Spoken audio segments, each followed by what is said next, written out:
आणि मी आता आमंत्रित करते हे मंचावर चंदीगडहून खास आपल्यासाठी मार्मिक उद्बोधन घेऊन येणारे श्रीयुत श्री अमित बेरी सर. त्यांच्या आजच्या व्याख्यानाचा विषय आहे लग्नभाव ज्योतिष आणि मनोवैज्ञानिक दृष्टिकोन.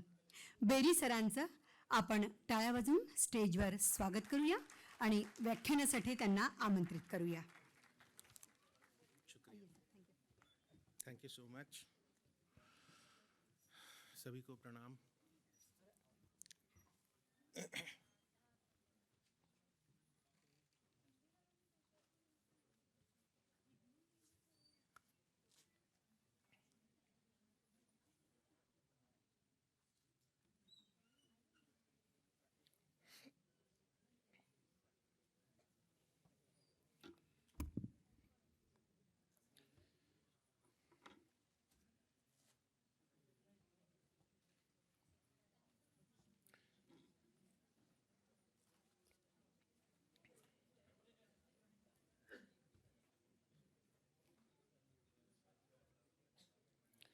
चलिए,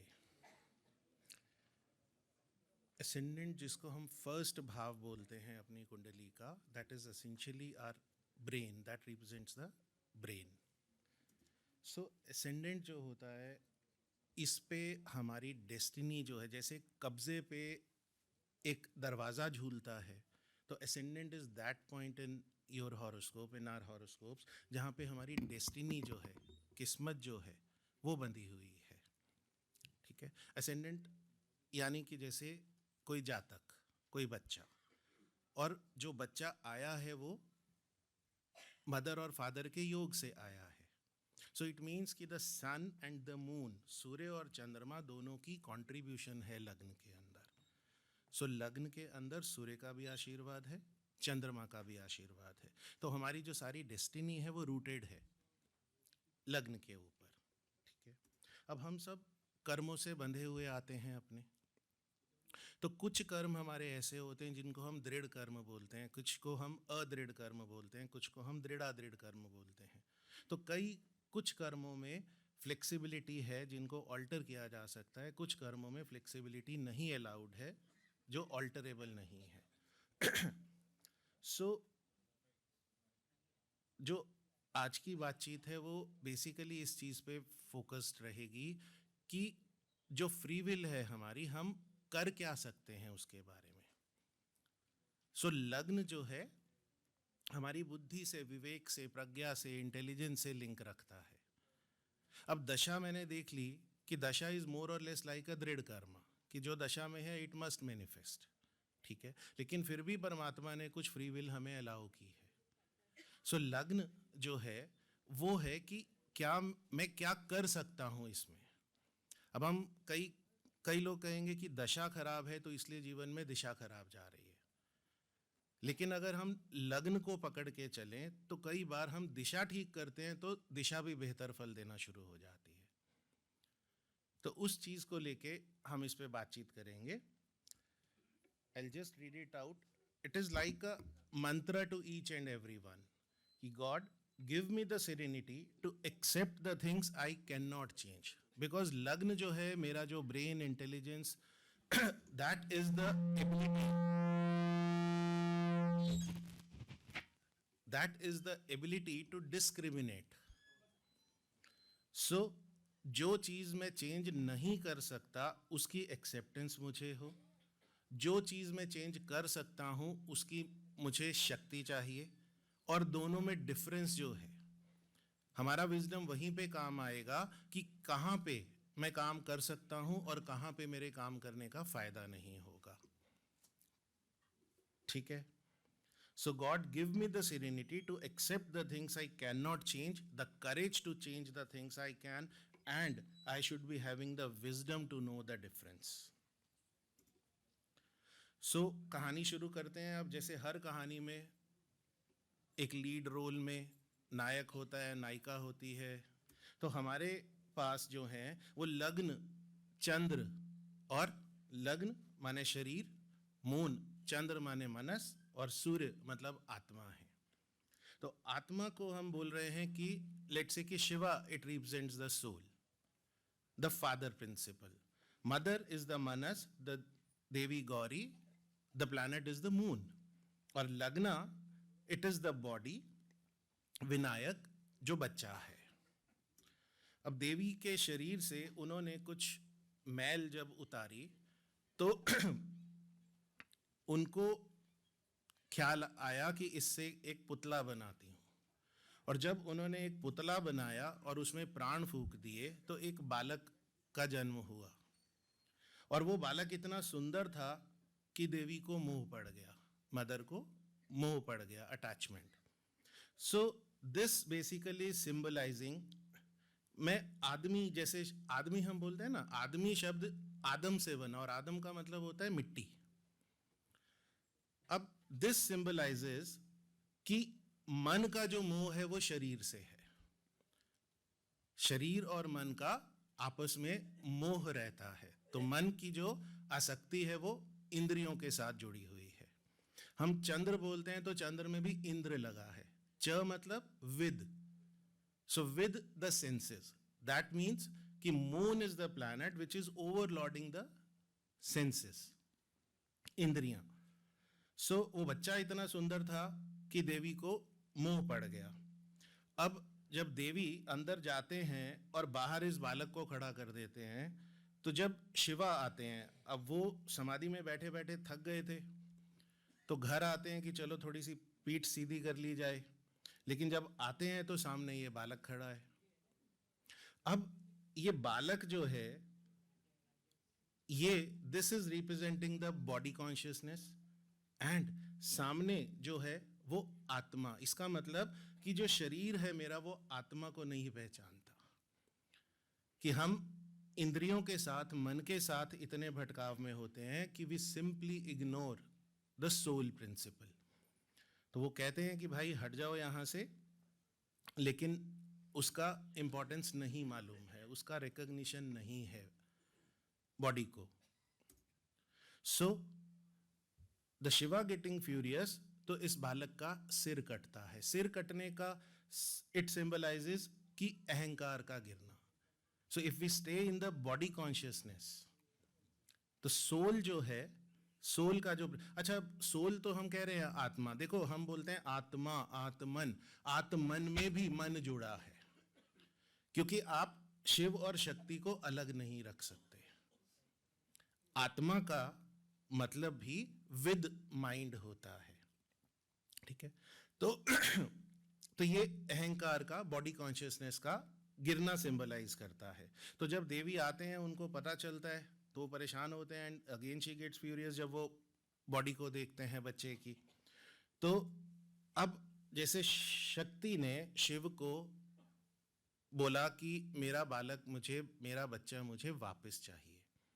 सो सृष्टि जो है वो इम्बैलेंस में चली जाएगी अगर if moon it refuses to reflect the light of the sun. जैसे अभी कृष्णा जी बात कर रहे थे अपरा और पराशक्ति की. सो मून जो है दैट रिप्रेजेंट्स द अपराशक्ति, और सूर्य जो है दैट रिप्रेजेंट्स द पराशक्ति. तो आप इन दोनों को अलग नहीं कर सकते हो. तो अगर मून रिफ्लेक्ट नहीं करेगा लाइट सूर्य की, तो सृष्टि जो है वो इम्बैलेंस में चली जाएगी. तो सभी देवी देवता आते हैं, शिव को बोलते हैं कि इसका कुछ करो. तो शिव जी जो हैं वो अपने गणों को एक स्पेसिफिक डायरेक्शन में भेजते हैं. The other story goes like this कि एक हाथी था जिसका मोक्ष का टाइम था, और नारायण उसका सिर काट के देते हैं. ठीक. सो गण जो है वो, उनको इस डायरेक्शन में एक हाथी मिलता है और उस हाथी का सिर वो लेके आते हैं. ठीक है. अब इस हाथी का जो सिर है इसको ध्यान से देखिएगा. कान है, टस्क है, सूंड है, हेड है. Now the Shiva atma, that is the atma and the mind, the soul and the mind, ये बॉडी को एक सिर दिया जा रहा है. इट मीन्स कि आत्मा डायरेक्टली बॉडी से कम्युनिकेट नहीं कर सकती है. सो आत्मा को बॉडी से कम्युनिकेट करने के लिए एक बुद्धि की जरूरत है, ब्रेन की जरूरत है.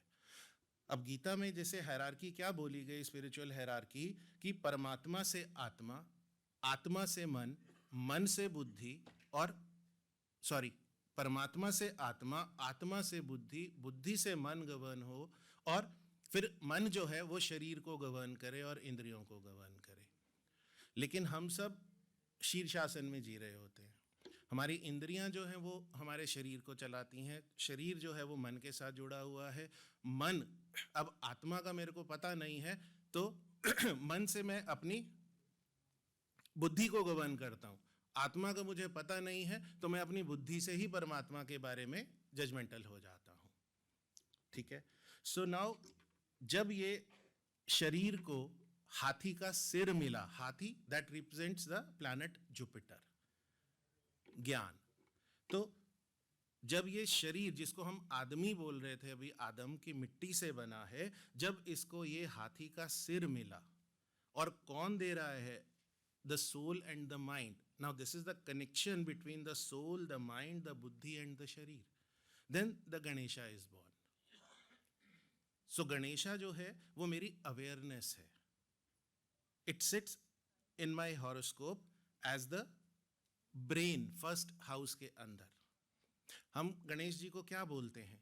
कि बुद्धि के दाता हैं, सिद्धि के दाता हैं. तो जो बुद्धि, रिद्धि, सिद्धि देने वाले जो देव हैं, वो दैट इज माई लग्न, द इंटेलिजेंस, द विजडम. हम उनको विघ्न कर्ता भी बोलते हैं और विघ्न हरता भी बोलते हैं. अगर बुद्धि काम नहीं कर रही, इट मीन्स कि वो विघ्न करता है, और अगर विजडम काम कर रहा है, the power to discriminate it is there, then वो विघ्न हरता हो गया. ठीक है. अब ये जैसे गणेशा, अब ये देखिए, ध्यान से देखिएगा कि इसमें कुछ सिमिलैरिटी दिखती है. दिस इज आवर ब्रेन, है ना. ये ब्रेन स्टेम है जो नीचे को आ रही है. ये ध्यान से देखोगे तो ये आपको जैसे ईयर्स दिख रहे हैं. So Ganesha, it is the brain in us. यहां से क्रेनियल नर्व्स जो हैं वो निकलती हैं. 12 क्रेनियल नर्व्स यहां से निकलती हैं. सेंसरी नर्व्स, जिसको मतलब देखने की एबिलिटी, सुनने की एबिलिटी, सूंघने की एबिलिटी, स्पर्श की एबिलिटी, ये सारी. तो ये जो 12 क्रेनियल नर्व्स हैं, ये कहीं 12 राशियां तो नहीं है हमारी. हो सकता है कोई संबंध हो इनसे भी. ठीक है. So Ganesha sits as the brain in our ascendants.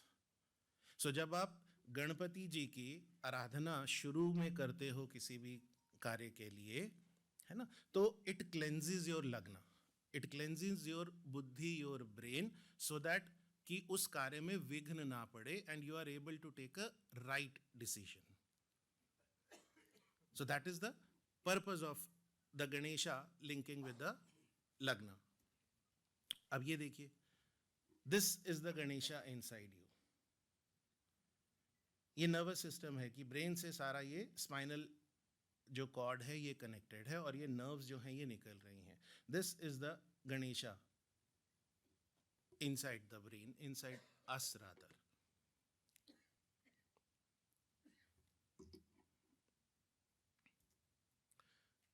जो नर्वस सिस्टम है हमारा, peripheral nervous system, sympathetic, parasympathetic, ये सारा, अब इस इमेज को भी ध्यान से देखिएगा कि ये ब्रेन है, ये स्पाइनल कॉलम है, इससे ये नर्व्स जो हैं वो ब्रांचेस निकल रही हैं. और दिस आई हैव मेड कि ये कंप्यूटर का मदरबोर्ड है जो आप राइट में आप देख रहे हो, है ना.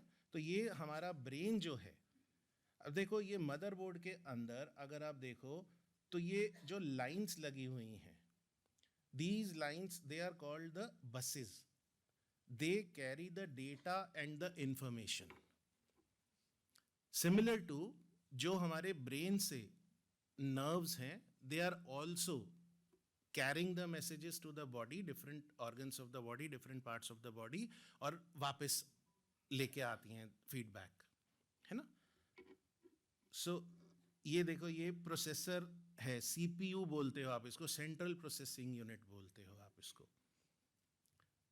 तो शरीर में आप क्या बोलते हो? सेंट्रल नर्वस सिस्टम, जहाँ से सारी जो बॉडी है वो गवर्न हो रही है, चाहे वो मोटर एबिलिटीज़ हो, चाहे वो सेंसरी एबिलिटीज़ हो। ये पंखा लगा हुआ है इसके ऊपर, इसका मतलब सिर जो है वो हमेशा ठंडा होना चाहिए। So Ganesha, it is like this, और इससे ये सारी नर्व्स जो हैं, इंफॉर्मेशन जो है ये सारी बॉडी में ये पास ऑन हो रही है। एक हल्की सी बस भी ये डेटा की कट जाए तो सिस्टम आपका बंद हो जाता है। एक हल्की सी नस भी अगर कहीं से कट जाती है, ब्रेन फंक्शन करना बंद कर देता है, शरीर को पैरालिसिस हो जाता है। So this is the Ganesha sitting in our head. Functioning of the brain उससे लिंक्ड है। अब देखो, गीता में कृष्ण क्या बोलते हैं? 15th चैप्टर के अंदर ही सेज कि एक अश्वत्थ पेड़ है, एक पीपल का पेड़ है जिसकी जड़ें ऊपर हैं और शाखाएं नीचे को आ रही हैं। तो कहीं कृष्ण इस पेड़ की तो बात नहीं कर रहे कि ये जो ब्रेन है जिसको हम गणेश बोल रहे हैं, और ये गणेश जी की सूंड जिसको हम बोल रहे हैं, तो ऐसा तो नहीं ये बोल रहे कि जड़ जहाँ पे ऊपर परमात्मा बैठा है कि जड़ें ऊपर हैं और ये जो ब्रांचेस हैं, मतलब जैसे जैसे ये स्पाइनल कॉर्ड नीचे आ रहा है, आप इसको क्या बोलते हो? मूलाधार बोलते हो। तो शुक्र की जो पल्स होती है, जब वो इस कॉलम से नीचे को बहेगी तो संसार क्रिएट होता है। और वही वीनस की पल्स अगर कोई योगी ऊपर को उठाता है तो आप उसको कुंडलिनी जागरण बोलते हो, क्योंकि यात्रा ऊपर की है, संसार जो है वो नीचे है। जो ब्रांचेस हैं मूलाधार से ऊपर सहस्रार तक, तो हो सकता है कि वो इस पेड़ की बात कर रहे हो कि जिसकी सभी जो शाखाएं हैं दे आर रनिंग डाउनवर्ड्स। तो जो जड़ है वो ऊपर है, तो यात्रा जो है वो हमेशा नीचे से ऊपर की तरफ रहेगी। एवोल्यूशन जिसको आप बोलते हो वो हमेशा नीचे से ऊपर की तरफ रहेगी। अगर हम धर्म की, मोक्ष की बात करें तो वो भी संसार से ऊपर उठने की एबिलिटी है। So Ganesha, it symbolizes the rising. लग्न को हम क्या बोलते हैं? चढ़ता हुआ, बढ़ता हुआ। क्या चढ़ रहा है, क्या बढ़ रहा है? That is your awareness, mindfulness, thoughtfulness.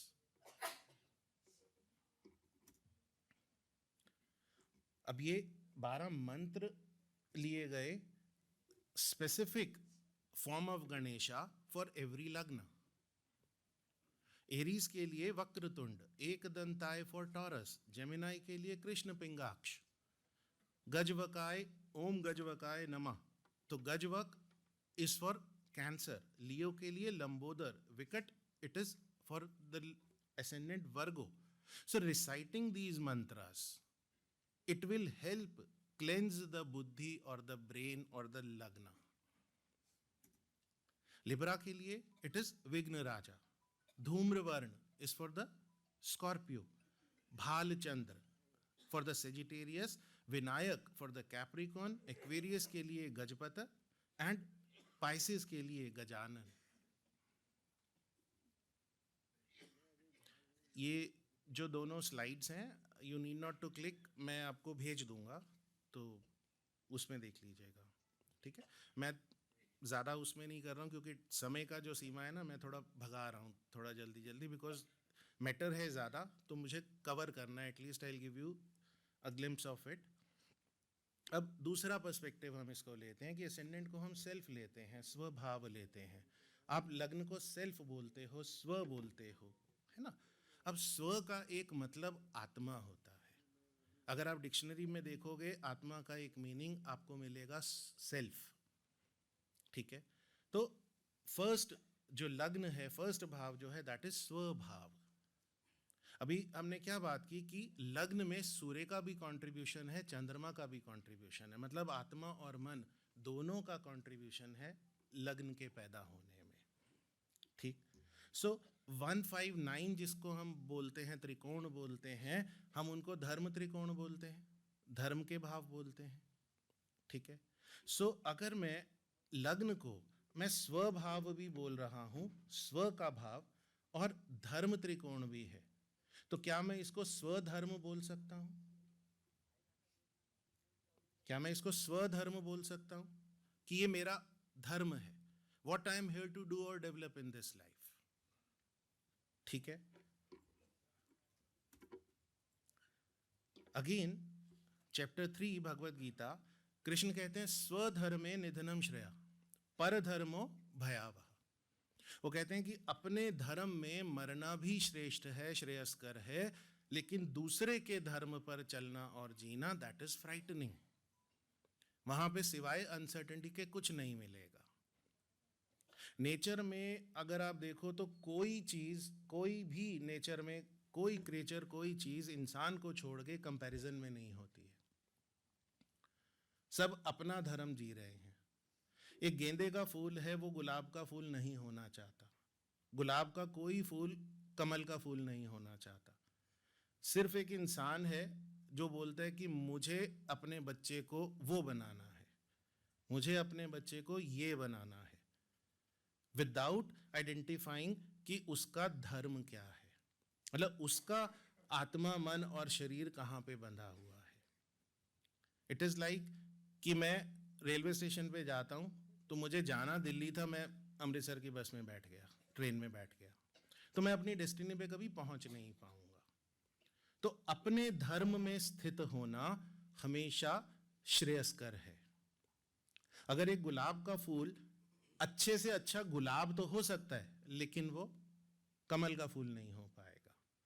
कोई घास का तिनका पेड़ नहीं होना चाह रहा, कोई छोटा पेड़ बड़ा नहीं होना चाह रहा, सिवाय इंसान को छोड़ के। नथिंग, कोई कंपैरिजन में नहीं है पूरी सृष्टि में, धरती के ऊपर। ठीक है।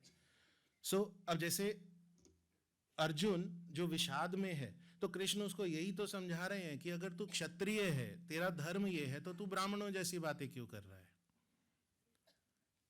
वो कह रहे मेरे को ज्ञान दे दो, मैं जंगल चले जाता हूं, मैं नहीं लड़ूंगा। अब वो उसको बोल रहे हैं कि तेरा धर्म जो है वो क्षत्रिय है।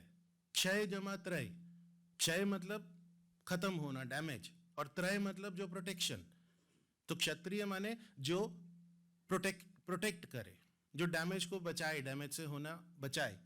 तो वो कह रहे हैं कि तेरा धर्म जो है वो क्षत्रिय है, तो तू ब्राह्मणों जैसी बातें क्यों कर रहा है, कि अपने धर्म में आ जा, क्योंकि वहीं पे सिर्फ सर्टेनिटी मिलेगी एंड पॉइंट ऑफ एवोल्यूशन जो है वो वहीं से निकलेगा। आप गलत बस में बैठ जाओगे, आप अपनी डेस्टिनी में नहीं पहुंच सकते हो। अब शिव जो है अपने सूत्रों में कहते हैं स्वपदम शक्ति, कि अपने में स्थित होना ही शक्ति है, स्व में स्थित हो जाना ही शक्ति है। You will find strength when you rest in your self. You are the strength, your essence is strength. हम बोलते हैं स्वस्थ होना, आपका स्वास्थ्य कैसा है, तो मतलब स्व में स्थिति को स्वास्थ्य बोला जाता है। तो खाली फिजिकल हेल्थ की बात नहीं है, वो मेंटल, इमोशनल, स्पिरिचुअल, फाइनेंशियल, किसी भी तरह की हेल्थ हो जाती है, वो संभल जाती है जब आप अपने में स्थित होते हो, जब आप स्व में स्थित होते हो। आपने अपना धर्म छोड़ा, अपना रास्ता छोड़ा, तो आपका स्वास्थ्य बिगड़ता है। किसी भी प्लेन पे हो, आप शरीर से अच्छे हो सकते हो, मन आपका खराब हो सकता है, कोई भी प्लेन हो आपका। ठीक है। अब देखो, हीरा और पन्ना दोनों अलग हैं। If you are an emerald, shine like the best emerald. If you are a diamond, shine like the best diamond. So emerald से कोई एक्सपेक्ट ही नहीं कर रहा कि उसमें हीरे की चमक हो। उसकी अपनी आभा है, उसकी अपनी चमक है, उसकी अपनी वैल्यू है। अब देखो, कोई कमी नहीं है इसकी चमक में। तो अच्छे से अच्छा पन्ना, तो पन्ने का धर्म तो यही रहेगा कि अच्छे से अच्छा पन्ना हो जाए। तो अगर वो हीरा होने की कोशिश में लगेगा तो मुश्किल आएगी उसको। सो लग्न, इट सिंबलाइजेस कि आपका धर्म क्या है। आप एसेंडेंट का जो आपकी राशि या उसके ऊपर जो इन्फ्लुएंसेस हैं, plus you pick the navamsha rising, आप ये दो लग्न देख के 80 to 90% आप कह पाओगे कि ये इंसान क्या करता होगा। क्योंकि आप बहुत ज़्यादा अपने धर्म से डेविएट नहीं हो सकते हो। दोनों लग्न अगर आप देख लेते हो तो कुछ ना कुछ आपको क्लूज ज़रूर मिल जाएगा, और हो सकता है हम ना पढ़ पाए उसको, लेकिन वो ज़रूर रूटेड होगा वहाँ पे।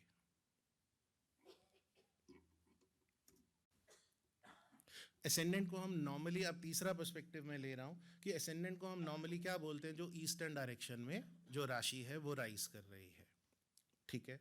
सो हम बोलते तो हैं कि that is the most important part of the horoscope, लेकिन उसके बारे में और इंपॉर्टेंट है क्या, तो उस पर भी थोड़ा बात करते हैं। सो that is the functionality of the lagna. अब हम सब जिन घरों में रहते हैं, हमारे घर में एक एंट्रेंस डोर होता है, एक जाली वाला दरवाज़ा होता है।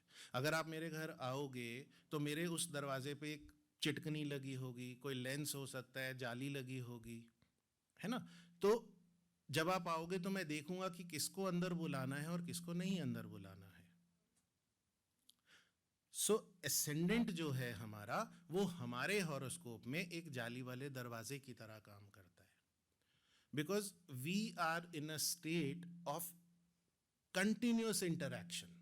मतलब जो मेरा एक इनर बीइंग है और जो मेरा एक एक्सटर्नल वर्ड है, सो एक कंटिन्यूड जो फ्लो है वो जा रहा है इंफॉर्मेशन का।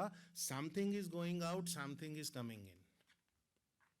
अब मैं आपको देख रहा हूं, लेकिन मुझे पीछे चेयर्स भी दिख रही हैं, लाइट्स भी दिख रही हैं, फ्लोर भी दिख रहा है, टेबल भी दिख रही है, सोफे भी दिख रहे हैं, कान में कुछ और भी आवाज आ रही होगी। सो इसका मतलब जो सारी सेंसेस हैं उनसे कुछ ना कुछ इंफॉर्मेशन कुछ जा रही है, कुछ आ रही है, ठीक है। सो अगर हमारा वो दरवाजा चिटकनी लगी रहेगी तो एक बैलेंस्ड फ्लो हो जाएगा। आप इमेजिन करो कि आपके घर में कोई छत कूद के आ रहा हो, कोई पिछले आंगन से आ रहा हो, कोई खिड़की से आ रहा हो, तो आपको एक्सेप्टेबल नहीं होगा। सो एंट्रेंस डोर से आप अलाउ करोगे, फिर आपको मालूम है कि आपको इसको डाइनिंग में बिठाना है कि लिविंग में बिठाना है कि ड्राइंग रूम में बिठाना है, कहाँ बिठाना है। सो एक सर्टन अमाउंट ऑफ ऑर्डरलीनेस जो होती है वो हमेशा बनी रहती है, ठीक है। सो असेंडेंट दैट इज कि हमारी पर्सनैलिटी का, आप ऐसा सोचो कि जिसके थ्रू हम दूसरों से, दुनिया से कम्युनिकेट करते हैं। कुछ इंफॉर्मेशन मैं भेज रहा हूं, कुछ इंफॉर्मेशन मैं ले रहा हूं। अगर मैं चौथे घर से इंफॉर्मेशन लूं, 10वें घर से इंफॉर्मेशन लूं, मतलब कि कोई छत कूद के आ जाए, कोई खिड़की से आ जाए, तो परेशानी हो जाएगी। सो लग्न को जो बोला गया वो दैट बिकम्स कि वन हाउस जहां से सारे बाकी 11 घर भी कंट्रोल होते हैं। भाव का जो पहला श्लोक है पराशर जी का, उसमें वो सब कुछ बोलते हैं। उसके अंदर वो बोलते हैं देह भी यहाँ से देखो, रूप भी यहाँ से देखो, ज्ञान भी यहाँ से देखो, वर्ण भी यहाँ से देखो, सुख दुख, बल अबल, स्ट्रेंथ वीकनेस, सब आप यहाँ से देखो। तो जब मैं स्ट्रेंथ और वीकनेस की बात करूंगा तो उससे रिलेटेड जो भाव हैं वो भी जुड़ जाएंगे। अगर मैं सुख दुख की बात करूं तो जो आपके कंफर्टिंग हाउसेस होते हैं वो भी जुड़ जाएंगे। इसका मतलब कि सारे के सारे जो भाव हैं, हाउसेस जो हैं, वो लग्न एक तरीके का, जैसे एक आप ऐसा लगा लो कि आपको चौथे घर में एक गाड़ी खरीदनी है, ठीक है। चौथे घर ने तो उस फाइल के ऊपर साइन कर दिया, उसके लॉर्ड ने भी कर दिया, लेकिन लग्न की स्टैंप जब तक नहीं लगेगी आप गाड़ी नहीं खरीद पाओगे। लग्न है कौन? आप हो। सो जब तक टिल द टाइम द लग्न permits, that should not happen, ठीक है। सो जब हम सारे इस हॉरोस्कोप को देखो, 4 दीवारी एक समझना, है ना। सपोज मैं जिस घर में रहता हूं उसका नंबर है 1 2 3 4। अब 1 2 3 4 की एक इंडिपेंडेंट जो एग्जिस्टेंस है, वो उसके एक दाएं पे भी घर होगा, एक बाएं पे भी घर होगा। सो 1 2 3 4 को मैं कैसे मानूंगा कि ये 1 2 3 4 है? कि उसकी एक 4 दीवारी होगी, एक प्लॉट का साइज होगा, है ना। अगर आप उसकी दीवारें गिरा दो तो कैन यू से कि 1 2 3 4 यहां तक एग्जिस्ट कर रहा है? अगर मैं इंडिया और उसकी कोई नेबरिंग कंट्री के बीच में से एक तार निकाल दूं तो कहने से कि इंडिया यहां तक है, ये यहां से शुरू हो रहा है, यहां से शुरू हो रहा है। तो हम सब जैसे जी रहे होते हैं, हम सब अपनी ये चार दीवारी गिरा के जी रहे होते हैं।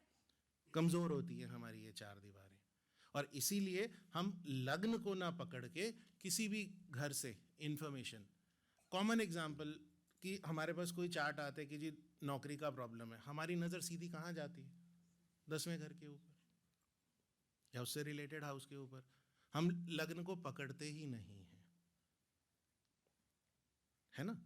सो लग्न जो है that should be, actually it should be the starting point, कि उसको जरूर देखना है। आप 10वें घर के साथ, क्योंकि दूसरे सिग्नेचर किसके होने हैं? वो लग्न के होने हैं। सो अब देखो, ये जैसे हम हैं और ये हमारे आसपास के लोग हैं, हम इनके साथ रेगुलरली कम्युनिकेट करते हैं। अब इन एरोज को देखिएगा कि ये जो एरोज हैं ये लग्न से शुरू होकर लग्न तक पहुंच रहे हैं, और वापस भी कम्युनिकेशन जो जा रही है वो लग्न टू लग्न जा रही है। So there is a certain orderliness and a balanced flow of communication और द इंफॉर्मेशन।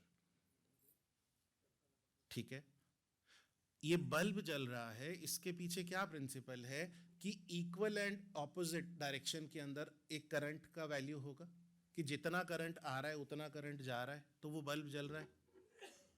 सो जब हमारे और दुनिया के बीच में जब फ्लो ऑफ इंफॉर्मेशन जो है वो बैलेंस्ड होता है, तो we stay in a conscious awareness, that is कि स्व में स्थित होना, विजडम का होना, बुद्धि का होना, इंटेलिजेंस का होना। लेकिन होता क्या है नॉर्मली, देखो ये चार दीवारें गिर गई, और ये चार दीवारें क्यों गिरती हैं? Because we are magnetized by so many externals in the world, कि तेरी साड़ी मेरी साड़ी से सफेद कैसे? तो वी आर, मतलब मेरे को किसी का पावर अट्रैक्ट करेगा, किसी का पैसा अट्रैक्ट करेगा, किसी की खुशी अट्रैक्ट करेगी, किसी के रिलेशनशिप्स अट्रैक्ट करेंगी, तो हम अपने में स्थित ना होकर हम बाहर जीना शुरू कर देते हैं। तो जब हम बाहर जीना शुरू करेंगे तो अपनी चार दीवारी तो पहले गिरा के ही जाऊंगा मैं बाहर। ठीक है, सो अब देखो ये फ्लो ऑफ इंफॉर्मेशन जो है, अब एक नीचे जो चार्ट है उसकी भी मैंने ये बाउंड्री जो है वो गिरा दी। अब क्या होगा? अब ये बल्ब फ्यूज हो जाएगा, because there is an imbalance in the flow of current, और वहां पे हमारा, जिसको हम बोलते हैं कि आइडेंटिटी क्राइसिस शुरू होता है, कि मैं हूं कौन, कहाँ जाना है, क्या करना है। अब मेरे को कंफ्यूजन पकड़ेगी।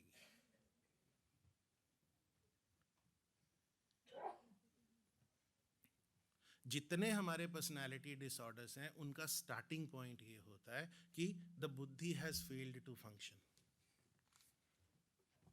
बुद्धि काम नहीं कर रही है।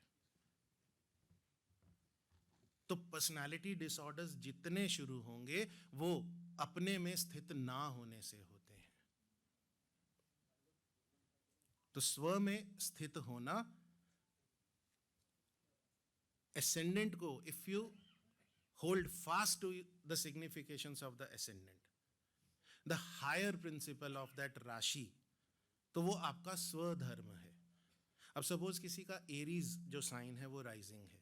अब एरीज को हम लेंगे कि मंगल है, एग्रेशन है, सेनापति है, वॉरियर है ना? लेकिन एक अच्छा एरीज कौन होगा? जिसको मालूम है कि कब नहीं लड़ना है। खाली एरीज है तो मैं उसको बोलूं कि एग्रेशन होगी, जिसको एग्रेशन जब नहीं दिखानी है, that is an evolved Aries basically, है ना?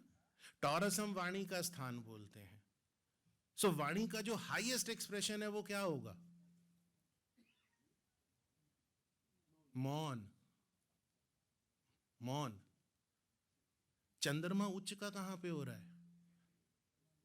तो मन जब अंदर से शांत हो जाता है उसको हम उच्च का चंद्रमा बोलते हैं। आप टॉरस बोलते हो, बैल, देखो गाय इधर उधर भागती फिरती है, गाय इज लाइक द मन, है ना? आप गोचर बोलते हो, गोचर में गो लगा है, गो मतलब कि गाय की तरह मन भाग रहा है आपका, दैट इज द गोचर, चंद्रमा मूव कर रहा है। आप कृष्ण को क्या बोलते हो? Gopal, Govardhan, Govind. It means the controller of the senses. तो टॉरस बुल है जैसे, आप बैल को देखो, वो आराम से बैठा सुस्ती मार रहा होता है साइड में, वो भागता नहीं फिरता। क्यों? क्योंकि उसको अपनी ताकत के ऊपर उसको पता है कि अगर आपने मेरे को छेड़ा तो फिर after all I am a bull. That is the meaning of exalted moon, कि silence is power actually. Music का साइन है टॉरस, है ना? तो आप कोई भी अच्छा कोई म्यूजिशियन देख लो, कोई आर्टिस्ट कोई देख लो, सिंगर देख लो, वो कभी भी वोकल नहीं होते ज्यादा, वो शांत होते हैं, तभी म्यूजिक बह सकता है उनसे। ठीक है ना? चिट्ठी आ गई है, मैंने पहले ही बहुत तेजी से भगा दिया। बेसिकली 1.5-2 घंटे का जो सामान था मैंने आपको 20-25 मिनट में देने की कोशिश की है। So holding fast to your ascendant, मतलब we must know the lower and the higher significations of a राशि। राशि जिसमें आप एक सीढ़ी समझना कि एक सीढ़ी है, there is a lowest rung of the ladder, there is a highest rung of the ladder। ठीक है? जैसे सेकंड हमने टॉरस में क्या कहा कि वाणी से मौन तक की यात्रा जो है, ठीक है? पाइसेस, वहां से आप भोग भी देख रहे हो और योग भी देख रहे हो। तो भोग जो है वो नीचे का पायदान हो जाता है सीढ़ी का, योग जो है, समाधि जो है, वो ऊपर का पायदान हो जाती है। So knowing the lower and the higher significations of the rashi, जो भी राशि हो 12 आपके, सिंस वी आर कंसर्न अभी विद द लग्न, तो जो लग्न में आए वो आपका धर्म हो जाता है। तो अगर आप उसकी हायर सिग्निफिकेशंस को पकड़ के चलते हो, इट इज लाइक कि आप अपनी फ्री विल एक्सरसाइज कर रहे हो।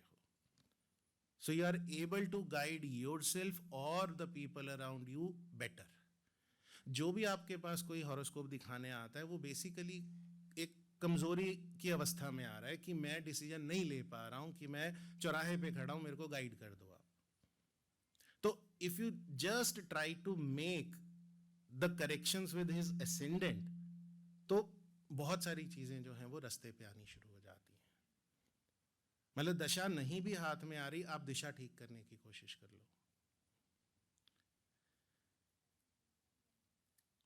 ठीक है? तो अभी मैं यहीं पे खत्म करता हूं इसको। We are not going ahead with this. Thank you so much for a patient listening. धन्यवाद।